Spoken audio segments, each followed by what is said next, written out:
আসসালামু আলাইকুম রহমতুল্লাহ। তো গাইস, এতদিন যতটা খারাপ লাগে নাই,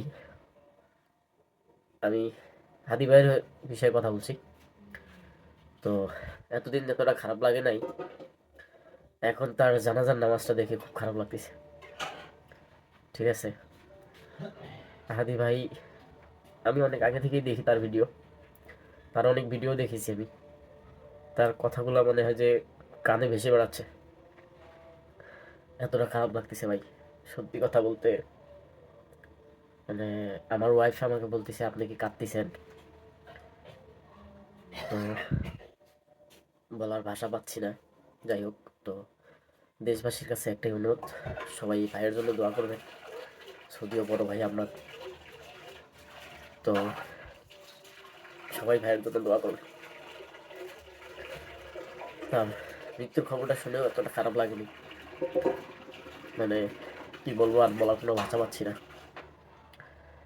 যাই হোক, সবাই তার জন্য দোয়া করবেন। আসসালামু আলাইকুম রহমতুল্লাহ।